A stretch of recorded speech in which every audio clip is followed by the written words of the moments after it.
What's going on, everybody out there in Badger Nation?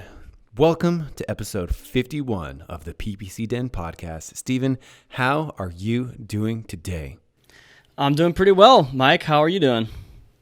Steven, I'm doing great because we got this awesome, slamming 5-star review from Jackie on Apple Podcast. She says, major Badger fan.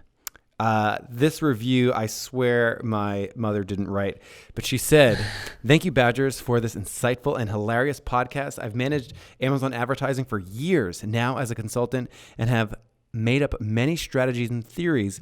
It's so cool to hear you guys confirm these theories you came up with on your own paths, and also to learn new theories and new perspectives. You got to be learning, you got to be a constant student. You guys are so funny. I can't tell if I listen for education or my own entertainment. You guys rock. That's awesome. And Steven, this review got me a little motivated to insert a little bit more comedy in here. Are you ready for a joke? I'm getting nervous, but why don't you go for it? What do you call a badger with a carrot in each ear? I don't know. Anything you want, because he can't hear you. He's got carrots in his ears. Oh my gosh, that's such a bad joke. It's an anti-joke. It's like an elephant joke. It's basically an elephant joke, but just with the badger. You know what elephant jokes are, right? I think I probably, my subconscious found this in some kind of jokes for 7-year-olds book. There you go. Hey. There you go. I'm sure all the 7-year-olds out there listening to this, I'm sure, are cracking up right now.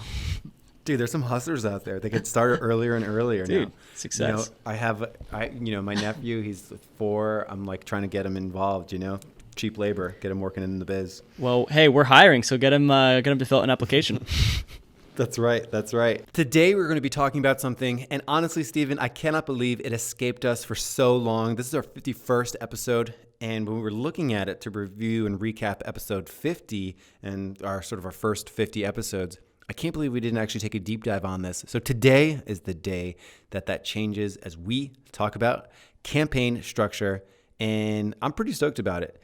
And campaign structure, we're going to actually talk about what it means in a second, but basically it's super duper important because how you structure things on Amazon influences your visibility. And we need to be sure that everything gets maximized. And what's really interesting, Steven, is that a lot of times when people talk about campaign structure, they're actually talking about two different things: how we organize our targeting and how we organize our inventory grouping. Can you comment on that? Right. Yeah, so before this episode, before we started recording, me and Mike were talking about all the different strategies and noticed that they really kind of fall into two different ways of structuring your campaign. So a lot of it is basically thinking through what is the goal of this one campaign in particular. Are you trying to target a certain keyword or a certain product, a certain brand? Is it an automatic campaign? And then also again, going back to the goal of the campaign is what products are you actually trying to promote with this campaign? Are you trying to promote an entire product line? Are you trying to promote just a specific product? So it's a combination of both, breaking up your campaigns by targeting type and also by, your actual inventory grouping. And also just to be fair to the podcast, we have touched on this topic a lot. In the early episodes, there was one called, we did the Hitchhiker's Guide to PPC or something like that, parts 1 and 2. That kind of touched on it. We did a campaign naming systems episode that sort of touched on this. We also did whenever we talk about RPSB, we usually talk about campaign structure, but here we are finally dedicating an entire episode just to campaign structure. So this is much overdue. Sometimes I tell people that what's special about Ad Badger? We launched the world's first Amazon advertising dedicated podcast, and they're like, they're normally I feel like I've heard episodes of shows that talk about Amazon advertising, and then I'm like, no, every episode is Amazon advertising, every single one, period, end of statement. And they're like, huh, cool. And honestly, I forgot why I started saying this, but really the point is this has always come up, but I think it's getting more and more nuanced and more complex that it's worth dedicating an entire episode on this, because if your structure is wonky, and we talk about how structures can be wonky. A targeting structure of having hundreds of keywords in a single ad group, that's a wonky structure. That's really going to impact your visibility. We talk about the keyword dump, that if you were to take, if you have 300 keywords in a single ad group and you take out 10 of them and you put those 10 into a new ad group, you'll automatically start netting more impressions than you did previously. So there's other situations where people have a mashup of all different kinds of products in their ad groups, and that can impact visibility in a similar way as keyword dumping. So being really intentional and being really clear about your campaign structure, thinking about your goals, and then not only that, viewing your campaign structure almost as another thing to optimize for. So being able to look and say, hey, my campaign structure or the way that I'm setting up my targeting, it's not giving me what I want based off my goals. And this is actually another variable that you can actually optimize. So being really thoughtful about your campaigns, looking at it, hey, I have a product family in this one ad group and 2 of these product families aren't getting many impressions. Why is that? And exploring that. Is it a product issue? Is it a product market fit type thing? Or is it a targeting issue or a product segmentation type issue? So this is a variable that you can optimize. And while I'm on this rant, the last thing I want to say too is that Steven's like, you're like looking at the clock. Like, oh, okay. No, I'm looking at the notes. Okay. While I'm on this rant, I feel like the last thing that I want to say about it is one size probably doesn't fit all. We break down a couple different targeting and campaign structure breakdowns, and we sort of give recommendations about when certain things are more likely to work. But I view this as the same kind of question of like, what's the best budget? And it's like, well, that's a moving target, and that's specific for every single product, every single company, in the same way that the ultimate perfect campaign structure should be a variable that we optimize for, just like optimizing a bid. So that is how I feel about campaign structure, and that's how I feel it's so important on Amazon advertising. Right. Well, so Mike, with that being said, let's actually dive into some of the most popular campaign structure themes that we've seen pop up over the years. Yes. So we are getting more and more active in our Facebook group, which is really cool to see that engagement sort of go up. If you are listening to this podcast, come on over and hang out, talk about Amazon advertising. But you had a poll in the Facebook group, and I don't remember everything that was on it, but it touched on a lot of these things. Some of the ways that you can structure is by search volume, grouping keywords that, your top keywords, grouping those together, the ones that get clicked on the most. Yeah, so I've heard people say that the keywords that get over... Yeah, so I've heard I think the 3 most prominent campaign structure strategies. Number 1 that I've heard a lot of people talk about, I think this is the one that Viral Launch actually recommends, which is structuring by search volume. And I think they say that, if you have any keywords that are getting over 1,000 impressions, either a day or a month or something like that, you should put those into their unique campaign, or maybe it's 1,000 clicks, but I thought it was impressions. But that way, they won't consume, if you run out of budget, those guys would consume the whole budget before the lower volume keywords kind of get any traffic or attention because the budget gets used up. I'll give you my thoughts on that in a second. The thing that Amazon recommends is segmenting out your campaigns based on not search volume, but actual keyword targeting, basically branded keywords versus generic keywords versus competitors' brand targeting keywords. Give me examples. So say you're Coca-Cola. You would want to separate one campaign that has Coca-Cola, Coke, those types of stuff. Generic keywords would be soda, fizzy pop. And then your competitor targeting would be, Fanta or Pepsi or whatever. And they would say that because, you can have separate budgets. Maybe you have a bigger budget for your competitor targeting because you're trying to be aggressive. So for that reason, and then the way that we normally recommend it is segmenting by, I'd say a combination of keyword targeting type or match type, or sorry, not keyword targeting, but your targeting type or your match type. So we would separate, your obviously your auto campaigns from your manuals, and then our manual campaigns, we would separate keyword targeting from product targeting. And then when you actually dive into the ad groups, we'd recommend splitting up between like exact match and phrase and broad and keeping those all in separate ad groups. Sometimes you could actually even put those in separate campaigns. You have an exact match campaign and a broad match campaign. And that strategy mainly goes to just to, complement the RPSB strategy, which is mainly basically adding those negative exact keywords to all of your broad phrase match keywords to make sure they're not stealing the impressions. So that's what that strategy seeks to accomplish. Other strategies that we've heard, people offered this in the Facebook group, segmenting by CPCs and putting expensive keywords in a separate campaign.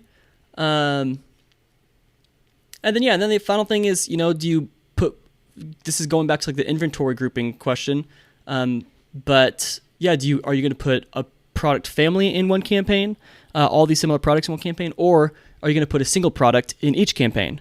So single product campaigns. There's a lot of strategies going on, a lot of things we could talk about that. But yeah, Mike, anything you want to add? Just that, in general, I'm not a huge fan of like arbitrary things. So it's like if something's over a certain number of clicks and then sort of taking that one thing like over 1,000 clicks or 1,000 impressions or 1,000 searches, whatever, throwing it somewhere else. I'm generally not a huge fan of doing things just because of some arbitrary number that was thrown out. So just like I mentioned sort of earlier in the show, I think all of these have different kinds of merit and they all have different pros and cons. But I think the big thing is that if there's one thing to walk away with, it's to just start thinking of campaign structure as another variable to optimize, because everything here has pros and cons. So what really works is it can be lots of different things. So the segmenting generic, segmenting competitor-based keywords, we actually had an episode on that where you even go as far as adding your own branded term as a negative phrase to your generic. So if you are Coca-Cola and you are targeting soda, you actually have the negative phrase Coca-Cola in there, so you never actually appear for Coca-Cola soda. So like every time you look at soda, it's actually soda is the the impression and the click that you earned. So, and that has its own pros and cons as well. So I think ultimately the big takeaway, if nothing else, is, and we're going to get into further detail here, is to think about your campaign structure, analyze your campaign structure, get second opinions on your campaign structure, talk to other people with similar kinds of businesses about your campaign structure. And let's actually sort of, one thing that I try to recommend too, because, even a low ASIN number, even a low SKU count, even if you only have 25 SKUs, when you start thinking of automatic sponsored products, manual sponsored product, keyword based, maybe you want to segment out by match types, product targeting, refined category targeting, sponsored brand ads, you start throwing in some single keyword campaigns, so on, it's sponsored display ads. All of these things can really start adding up. And that can be really difficult to maintain. So I really try to recommend people to take time to try to visually map out what their product groupings will be and how that targeting will look, and sort of build your product grouping clusters, and then sort of have some kind of internal system to be sure that, hey, here's my 6-pack of markers, I'm going to group my 6-pack of markers and my 3-pack of markers and my 12-pack of markers together. And then from there, I'm going to put the cluster, is it in an auto sponsored product? Is it in a manual exact winner circle exact match campaign? Is it in a discovery broad phrase campaign? Is it in a product targeting? Is it in a refined category targeting? All these different things, you can get really lost if you're not being aware of it, which is why one of the first things that I do whenever I look at a existing campaign, spending $10,000, $15,000, $20,000 and up, one of the first things is, hey, through the course of building this account, did somebody forget to run product targeting ads? And sometimes the answer is yeah, and you can sort of go in there and provide quick value just because there's no internal process to be sure that the products are grouped properly and all the targeting was taken care of.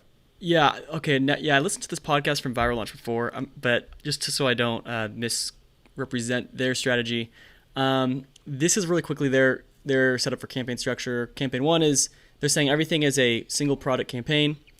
Campaign one would just be an auto campaign. Number two would be a product targeting campaign. Number three, they would call it discovery campaign, which is 15 high and mid volume keywords.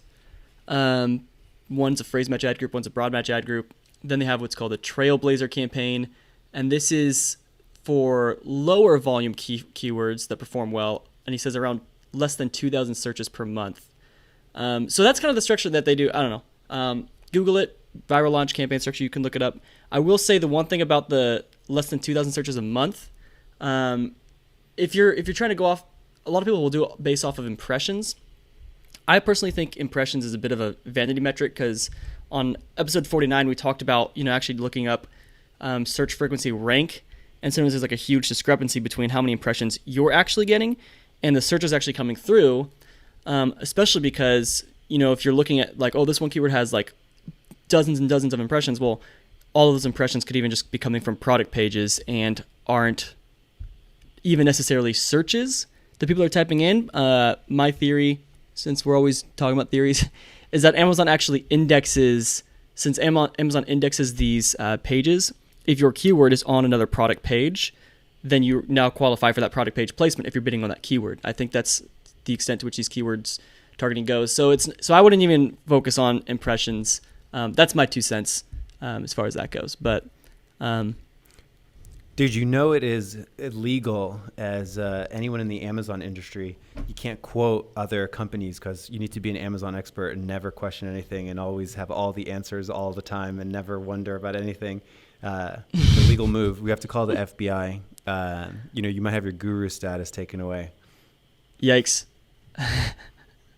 But that's why I never like the phrase Amazon guru or like Amazon expert. It's like, yeah, we know a lot, but like we try to learn even more than we know and like try to always like learn and absorb as much information as possible. So that's actually really cool. That's actually really interesting. Can we do something now where we sort of walk through like really simple situations of organizing campaign structure all the way to really, really complicated campaign structure? Because even what you just described about, setting up different single product campaigns, there comes a point where you literally can't do that because there's like a campaign limit on Amazon, where you literally can't do that because it would become too cumbersome to even manage, even with a bulk file. So that's where, like just saying every single product should have its own campaign. It's like, yeah, probably sometimes, but there's going to be situations where actually that's just not feasible. So let's take it down from super duper easy to really, really complicated campaign structure. And let's jump into this segment. Alrighty. By far, the easiest situation, the easiest campaign to optimize, the easiest campaign to build a good structure for is a single ASIN. Super duper simple.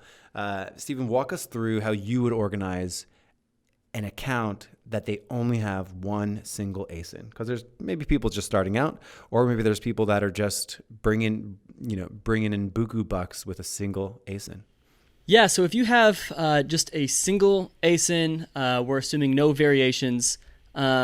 Basically, you would always want to start off with an automatic campaign. That's just the basic start. You are going to, so this is what we do recommend that you've probably heard us talk about before. But we like to build out our campaigns based off of targeting, basically segmenting by actual targeting types. So we would break it out. So we have your automatic campaign. You're also going to want to have definitely a manual campaign. You're going to end up with about 3 different manual campaigns. One is going to be keyword targeting. Another one's going to be product targeting. And another one is going to be category targeting with category, what do they call it? Product attribute refinement, product attribute targeting refinement, or PAT. And so you could have one manual campaign and you could have 3 separate ad groups, one keyword targeting, one product targeting, one category targeting.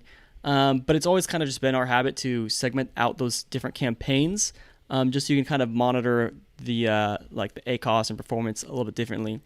And then Would you say, talk to me about how you would handle the exact phrase and broad there too? Yeah, so, I could go either way with either having all of the exact, having all your keywords in the manual campaign, and definitely I like to segment out exact phrase and broad match keywords into separate ad groups so that you can negative exact your phrase and broad match and keep them, purely discovery, yeah. And not just picking up on old stuff that converts. We're not going to go back over RPSB because you guys should probably know what that is by now, and I don't want to repeat ourselves on the 51st episode. But yeah, I'm not anti the strategy of having an exact keyword campaign and then a phrase match keyword campaign and a broad match keyword campaign. And the reason I say that is because it does become a little bit easier just in terms of like speed of doing RPSB. You can just always, you don't have to separate between campaign level negatives and ad group level negatives. Because if you're doing RPSB and you're adding all of your exact match keywords as campaign negatives to your auto campaign, but then ad group negatives for your broad match keywords, it would be easier to just keep everything a campaign negative if it was segmented in that way. Right. You can already see the amount of decisions you need to make, even if you have one single ASIN and no variations. Yeah, and you said at the beginning of this episode, Mike, that the two things to think about when doing your campaign structure is one is just making sure you're getting the most visibility and just optimizing your campaign setup for that visibility, and then also just to maximize the performance on every single ad, on every single keyword or product target. The other thing I would keep in mind, I would add the third thing, is you're going to be the one working with these campaigns, so you want something that's going to give you a quick workflow. And that's probably one of the biggest benefits of a good campaign structure, is making it really easy and fast to manage. And so when you're doing RPSB, it kind of does work better if you have single product campaigns, if you're doing that, match type, targeting type, segmentation. And that's another reason why we separate category targeting with those refinement options from actual ASIN targeting campaigns, because you can negative ASIN category targeting campaigns. You can do negative ASINs on those. You can't negative ASIN auto campaigns yet, but you can for category targeting. So that's kind of why we like to do that. And then the final thing that you're going to have for this single ASIN is you're going to have at least one sponsored brand ad. We talked about the single keyword sponsored brand ad strategy. If you were doing that, then you would probably have like 3 or 4 sponsored brand ads targeting different keywords. But yeah, that's the kind of default setup that we would go for. That's right. So this is the easiest product grouping strategy, because you have no choice but to create single product campaigns, single product ad groups, because you only have one product to advertise. Super duper straightforward. And I mean, you can even go on and on, as you want to say, hey, let's add in a few single keyword campaigns for sponsored brand ads. Let's throw in a few single keyword campaigns for sponsored products, and all of those things. I think the big thing when you just have a single ASIN, make sure your workflow is efficient. That's always going to be true. And then just make sure you're hitting all your bases. You don't want to leave a new ad type or a newer ad type, left alone, you haven't tapped into it. So being thoughtful about all the targeting strategies that you can have, having those listed out, and then being sure that you have your one ASIN in all of these new ad types. Let's increase the complexity a bit. Let's say that I'm selling something. Let's say I'm selling an iPhone cord, and I have 3 different variations of it. I have a 1-foot model, a 3-foot, and a 6-foot.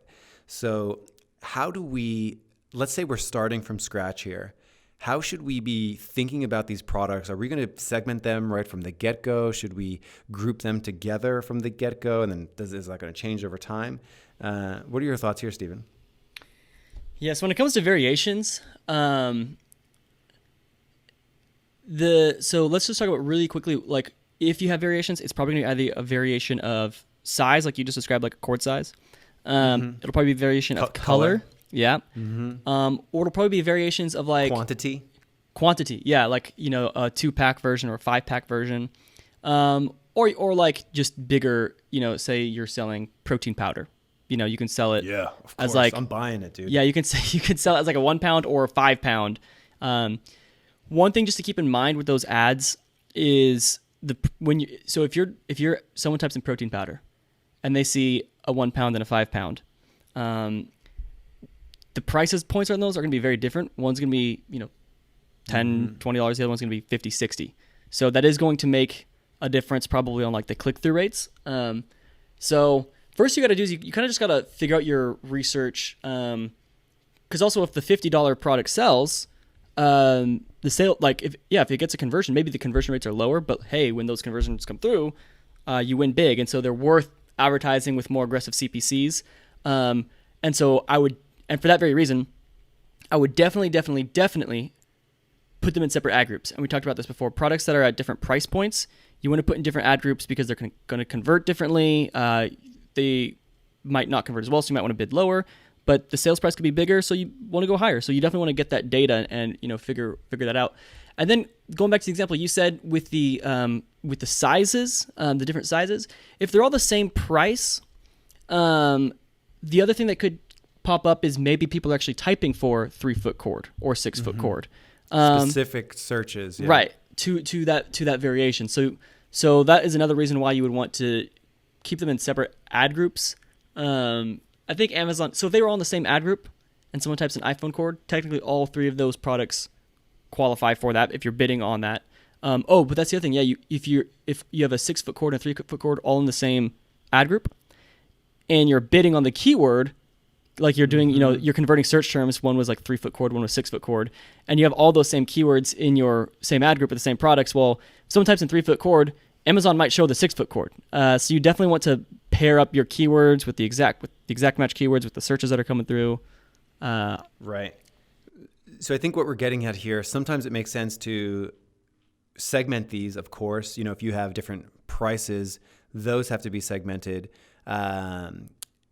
For specific searches, specific search terms, like if somebody's actively typing in, give me the green variation or give me the 6-foot iPhone cord, whatever it might be, you know, that's where you need to look at these things and pay attention to. And when those searches pop up, it's almost like you're doing RPSB with your product structure as well, where you're sort of saying, hey, this product needs to be in its own ad group with its own specific exact matches, so that when somebody searches 6-foot, they see the 6-foot and not the other one. And then in addition, if I have the 3-foot and the 6-foot in an auto campaign together, we need to be thoughtful of too, you know, if somebody searches a 6-foot, I don't want it to trigger my automatic 3-foot auto ad group either. So we need to be really thoughtful about making sure we use negative keyword sculpting to just basically funnel the right searches going directly to the right product, because that's, you know, the fundamental between any digital advertising, the right product to the right person at the right time. If you're creating opportunity where somebody's searching for a 6-foot cord and it could trigger your 3-foot cord auto, that's a little bit of an issue. So that's where you need to start segmenting for those specific search terms. So anything else to say about when you have sort of one product with variations? Yeah. Final thing is you could put, so I will always go for single product ad groups. At least not all the time, but like 9 times out of 10. Or you could also go for single product campaigns if you just want to be a little bit more segmented and make sure you could go either way. I prefer single product campaigns just because it's easier for the workflow. You're not going to see a difference in performance. But like we said, you also have to keep in mind, like, you know, the workflow and ease of management. So I do prefer the single product campaign setup just for that very reason. Alrighty, now let's turn up the dial on the complexity. So now we moved from, I have just one single ASIN, no variations. Then we threw in some variations. Now let's throw in a different kind of company. Let's take a company that sells do-it-yourself, make your own beer at home company. When they approach Amazon, they're in a very different situation than the person who sells a single ASIN or a single ASIN with some variations. Now, all of a sudden, we have different families of products. So maybe this beer company sells, the big box full kit. Maybe they sell individual pieces like pumps and funnels and tubes. Maybe they sell glasses. For this kind of situation, would there ever be a time where people are grouping the full kit in the same ad group as their individual pieces and their pumps and funnels and tubes and their glasses? Is there ever going to be a situation where people should do this? In the same ad group? In the same ad group. Can you think of one? Why that would be a good reason? No, no, not at all. Yeah, I cannot. That was not a trick question. Okay, I cannot think of it. No, yeah. I mean, everything that could possibly go wrong with that, like that we've been talking about, the keywords that you could be targeting, the prices there, or even just, everything's going to be off. Yeah. The thing here is that all of these products don't compete for the same terms. So somebody's searching do-it-yourself beer kit, they're looking for the kit. Somebody's searching for beer glasses, they're looking for glasses. Or if somebody's searching, some kind of special tube that is associated with these beer kits, then they're going to be searching for that. So because all of these are not competing with the same searches, it's very straightforward and to keep these product groupings separate. And then you start to have sub-decisions, right? So obviously the full kit, that gets treated, with targeting segmentation, where it's, you have it in your auto, then your manual, all different kinds of manuals, then you have it in your sponsor brand, all different kinds of that. That's your full kit. Then you have to repeat that process with your beer glasses. Now all of a sudden you have your beer glasses and you need to put those in your auto, in your manual, different types of manual. And you can make the same decision as when you had variations in the context of this more complex company, because now there might be variations of the pint glass, of the beer glasses. You might have big glasses and, maybe you have even bigger glasses. And then there's going to be situations where maybe you sell a beer mug and that's going to be broken out because that's not going to compete for the same term as a standard pint glass. So you start to make all of these sub decisions per product when you get to a company like this. And maybe this company has 10 ASINs and some of the ASINs have variations. Maybe the beer kit comes in, an advanced version versus a getting started version. And you're going to make the same decisions where, maybe sometimes the beginner's model doesn't compete for the same term because maybe people are searching beer kit under $100, whereas your more advanced one is $250, things like that.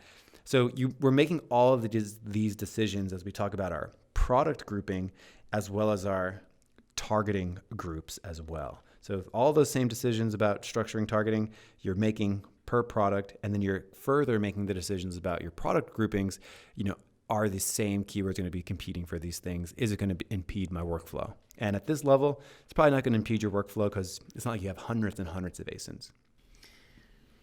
All right. So now, Mike, let's get this a little bit more complicated. And so let's say we have a big product line, and we've got lots of products that all compete for the same term. So it's not like we're not having a full kit versus a whole like do-it-yourself, make it at home beer kit, and then beer glasses, like two different products. What if we have, you gave the example before in the our online academy, lawnmowers, and you could have lawnmowers of different sizes. You could have push lawnmowers. You could have electric lawnmowers. You could even have gas-powered those lawnmower tractors, versus electric, But they're all going to be bidding on the same keyword for lawnmower because it's relevant to all of them. That's right. And then you might have 12 different variations of a gas-powered one. Right. And then you might have 20 variations of an electric and so on. Right. So what strategy would you recommend for that situation? I actually think this is one of the toughest, or I should say, not toughest, but it always, when I'm optimizing campaigns like this, I always wish I wish this keyword said the thing a little bit more explicitly. So this is really good too, because this really shows you the overlap between product segmentation and how we group our products into product families or individual products.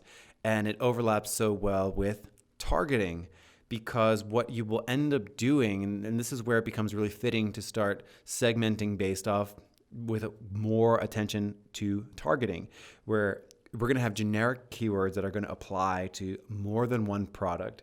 And then we're going to have specific keywords that only apply to maybe some products. And it's really difficult because, people might even search something specific like gas-powered push lawnmower with 27-inch blades. And, maybe you have a variation of it where one lawnmower has a bigger gas tank than the other. And that's the only variation. So you get into situations like that where you sort of have to keep asking those questions. Does this belong together in the same ad group? And the answer is going to be sometimes yes, because you're going to have ad groups for sort of shared keywords. And then sometimes no, where you're going to have specific keywords where maybe someone does search, large capacity lawnmower, gas tank, so on and so forth. So it's a lot of those decisions, and these are real things to think about and real things to look at when you're structuring campaigns like this. Stephen, how do you like to approach this? Well, keeping search frequency rank in mind, before I jump into that, you still have to keep in mind before you think about search frequency rank is what are your campaign goals? Right. Is your goal to just get as much money as possible? Is that the goal of these campaigns? Dude, I don't care if I sell 1,000 of this one unit and nothing, I don't sell any of the other units. Right. I would rather just, if that's going to get me the most money, I would rather do that than, so basically, say you have 10 units and one unit always sells on this keyword, the other ones don't. Well, you could just have that one unit just keep stealing all the sales for that keyword and be happy with getting 100 sales on that one. Or you could be like, okay, I want the other ones to get some sales from this keyword as well because I want to give these ones a boost. I need to move my inventory. Got to move the inventory, yeah. So, so maybe you do want these other keywords, these other products that don't, they don't rank as well for that. The CPCs are going to be a little bit higher. So let's go back to search frequency rank now. Say lawnmower is the most popular search. You have all these products in different ad groups. If you look at, just to keep it simple, let's say they're all single keyword ad groups and they're all single product ad groups. You have 10 lawnmowers and they're all bidding on the keyword, one single keyword lawnmower. The CPCs on each of those products will be different because, and let's just assume they're all just getting top of search placements just to keep it easy. The CPCs on each of those are going to be different because Amazon's going to discount the product that converts the best, that gets good click-through rates, that has good reviews, that gets Amazon a lot of money. The other products, if you want them to get up there, Amazon's going to charge you a bit of a premium, or I should say not a premium, but they're not going to discount you as much. So if you're bidding $2, you wouldn't actually pay $2, whereas the other product you're only paying $1.50. So that being said, if you just want to maximize your sales, then if there's one product that just performs really well on that exact match keyword, way better than the others, then take that.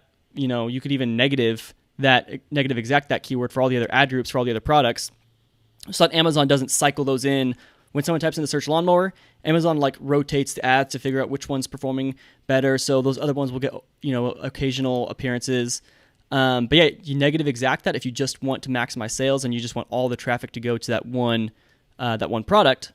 But if you're trying to move all the inventory, then you can have them all bid on the same keyword and it's not a problem. Just you have to calculate bidding strategies at that point.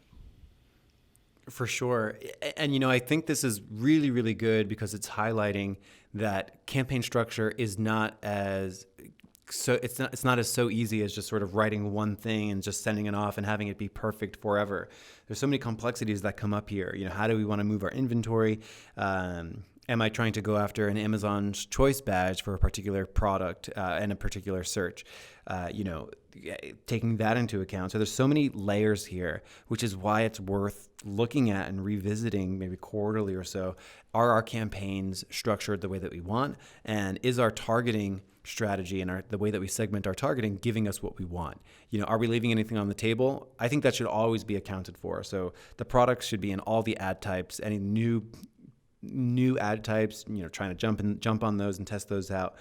So making sure that it's in, exact broad phrase, auto, product targeting, refined category targeting, sponsor, all of those things. I think that's table stakes. We need to be present everywhere we can. And then when you start getting into the how do we structure it in order for it to give us our goals? That's another conversation. So in this lawnmower example, a lot of considerations. And to sum it up, how would you basically sum it up? Because we see quite a number of people like this, where their keywords and their searches could apply to any number of their products. Give us the 10-second summary about how to approach these before we move on to even more complicated situation. Single product ad groups, SPAGs.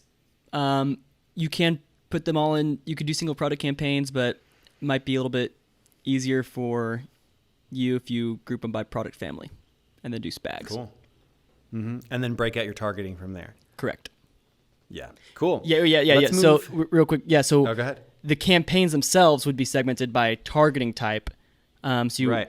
But then in each campaign, the ad groups would be segmented by product, to clarify. Okay. Right on. Now let's move to something even more complicated. Imagine, knock on the door, and it's like PetSmart or a company like that. Huge pet store. They've got, 5,000, let's say they have 5,000 SKUs. We've got all of the situations. We're going to have unique products that they only have one version of. We're going to have semi-unique products with some variations. Maybe it's a Santa Claus dog sweater and it comes in Chihuahua and 50-pound and 100-pound size. And then maybe they have cat products and they have cat food and they have different kinds of cat food. And then they have all of those cat towers and, huge variety of litter boxes. And then they have everything but for dogs, so they have dog food. And then they also have stuff for hamsters. And we have all these different categories, all these basically taking everything above and combining it into one. We've got 5,000 SKUs, Stephen. What is your thought process when someone's like, alrighty, how should we be thinking about campaign structure for an account like this? Right.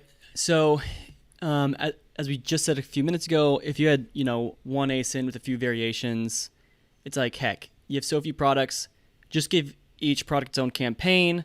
You'll just really be able to segment the data and compare stuff and, do really good reporting. But now, once you start getting to 5,000 SKUs, to have 5,000 campaigns for each targeting type for each product. So you're going to have 5,000 auto campaigns, 5,000 manual campaigns. Mm-hmm. For each product, it's going to be tough. It's going to be unmanageable. And not to mention, I just pull this up, the maximum number of campaigns you can have in your account is 10,000. Right. So this strategy will just not actually be possible. Right, because 5,000 SKUs multiplied by auto, manual exact, manual phrase, manual we're already over 10,000 easy. Right, yeah. 5,000 times 4 is, hold on, let me get the calculator out. 5,000. I'm just kidding, I know what it is. Man, I was getting worried for a second. You're about to fire me right there. I was like, whoa. I saw it in your eyes. So in this strategy, or in this situation, I would opt for the strategy of definitely going by product family. So you were giving examples. You said you got your cat products. You have your cat towers, your cat food. So yeah, I would do like campaign. Campaign 1 is going to be cat towers. Campaign 2 is going to be cat food. Both of those, just keep it simple. Let's say those are both going to be autos. Eventually, we'll make the manual campaigns for those as well. Right, so cat food, manual, cat food, so on and so forth. Correct. Yeah, cat food, manual, keyword targeting, cat food, manual product targeting, cat food, or automatic targeting. Then cat products to be all encompassing. You can use a portfolio for that. So you can take advantage of that. So you can group all of your cat products into a portfolio, which is one step above the campaign level. So you can group multiple campaigns in a portfolio, just like you would have multiple ad groups in a campaign. But I would still go for those single product ad groups even at this level. And the reason for that is, and this is actually one of the most powerful reasons for SPAGs. We've talked about this before. If you nowhere on sponsored product reports, if you were to look at the reports that you can download, nowhere does it ever show you, which search term came through and which product got that sale. And same with keywords. It never equates this keyword got a sale for this product, this search term got a sale for this product. It'll show you which ad group it was in, it came from, but it won't show you which product. However, if there's only one product in the ad group, there you go. Now you know. And so what you can do is, say you've got, let's just go with the cat food example. You got your campaign cat food. You have 20 different cat foods, all these different sizes, all of them in their own, different flavors, different sizes. Let's just say 50. You got 50 different cat foods, 50 different ad groups, all with the, the product name in the ad group. And then you download a keyword targeting report, and you're looking at, okay, which of these, you're only looking at the keyword exact match cat food on this targeting report, and you're looking at okay, which of these keyword targets that we were targeting had the best conversion rates, had the most sales. And you can be oh, it was this one product. This product got a really good click-through rate, really good conversion rate. And you might decide at that point, you know what? I'm going to dedicate this one product to that keyword and, pause this keyword on all the other ad groups and just let this one really, steal the bacon. Mm-hmm.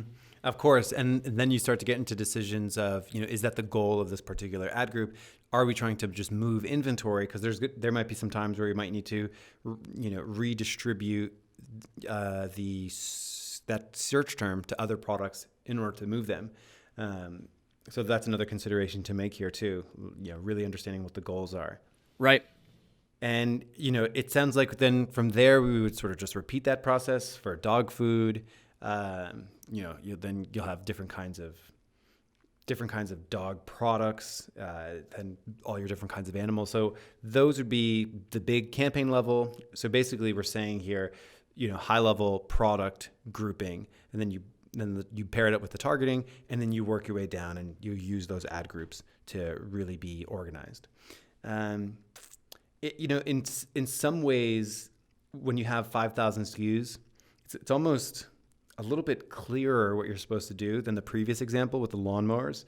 It almost seems like when you're at that big size, it almost necessitates, it becomes clearer what you need to do. It's of course I need to put my dog food into one campaign, and that's the auto, and then I'm going to have separate ad groups underneath it for all the different kinds of dog food.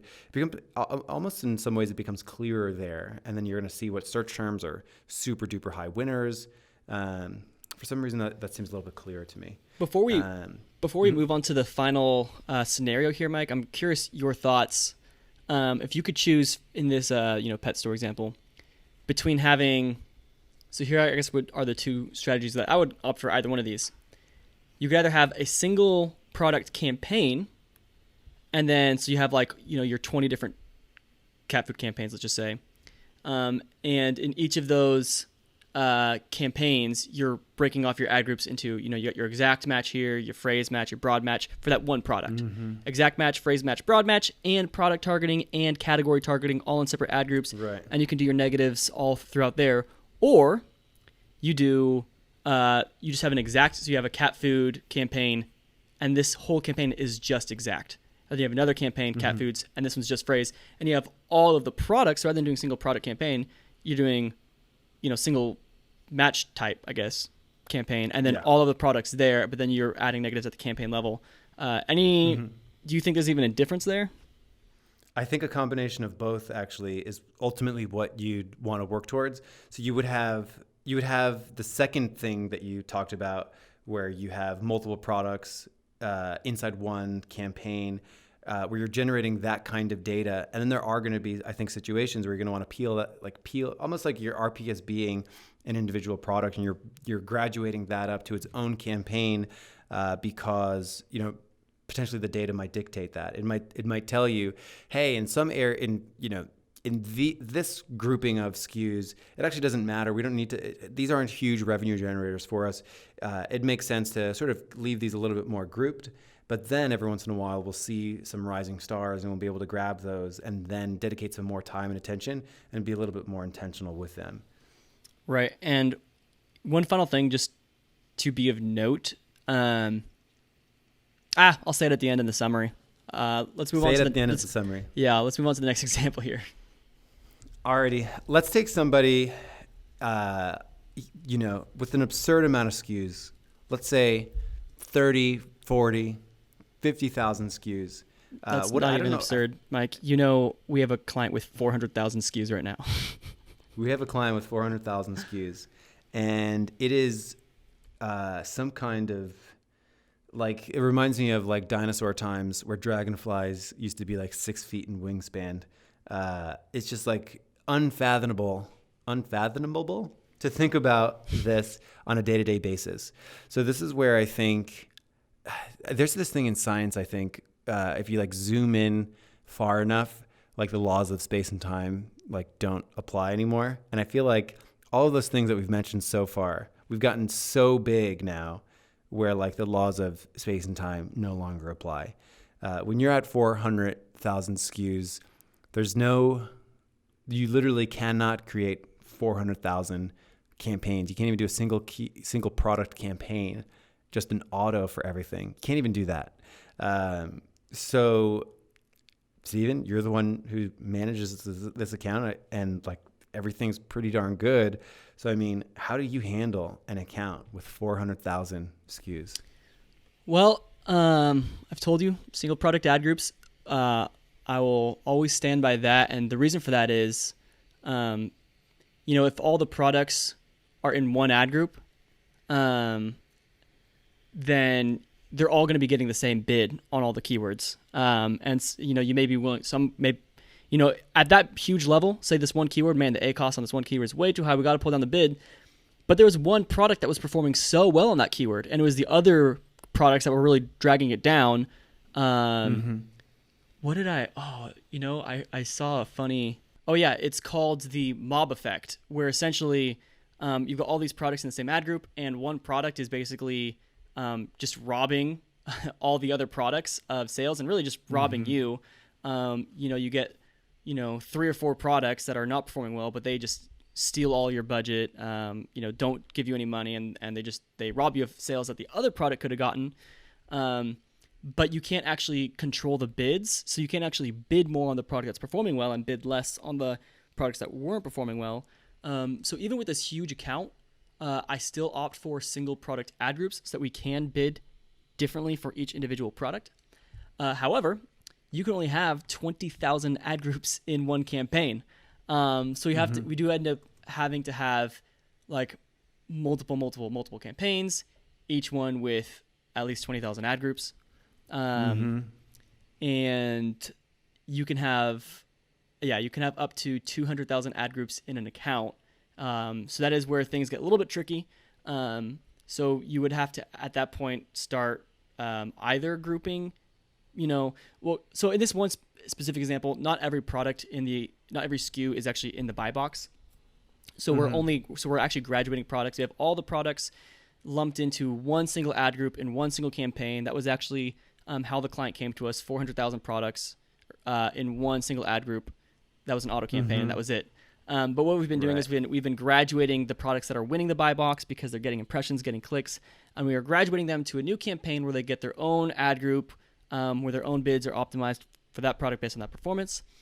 And then, if we hit the limit of 200,000 ad groups, where we have 200,000 products that, migrated and got their own ad group, then we would probably start pausing or archiving the products that just weren't performing well. We've already been doing that because some of them, they get like thousands of clicks and never convert. So we are archiving those ones and continuing the growth process. Yeah, and I think that's about as complicated and as it can probably get. Steven, we've done it. We've done the episode on campaign structure, which combines product grouping, product families, and targeting strategies all in one. We've walked through the most simple example and worked our way all the way up to 400,000 SKUs. You have anything else to say for Badger Nation out there? Well, we didn't even talk about, the single keyword campaign strategies, but, we have a whole episode dedicated to that. So there's more intricate strategies involved, but this is like the main structure, the main strategy. I would say one final thing to keep in mind, and this is what I was about to say earlier, but I said I'll save it for the end, is that there are campaign level settings that affect every single ad group and keyword in the campaign, such as your placement settings. So if you have, 20,000 ad groups, 20,000 products, 20,000 ad groups, hundreds and thousands of keywords going on in there. If you say, top of search is doing well, and you increase your top of search, you could essentially launch all these other products that had never won top of search before to top of search, and now they're performing horribly because it was the other products that were performing well up there. So yeah, that's the cool thing about, segmenting as much as you can, is that you can be like, oh, this product performs well at top of search, but this product performs better on product pages when people are doing like product comparisons. So just a final thing to keep in mind when you're determining your strategy. And yeah, let us know what you guys think. Join us in the Facebook group and, facilitate discussion. We love to learn from you guys as much as we can as well. That's right. And I've got a question for Jackie, who left the review at the top of the show. Jackie, did we educate and entertain? I hope so. Have a good one, everyone. And we will see you next time on the PPC Den podcast. Have a good one.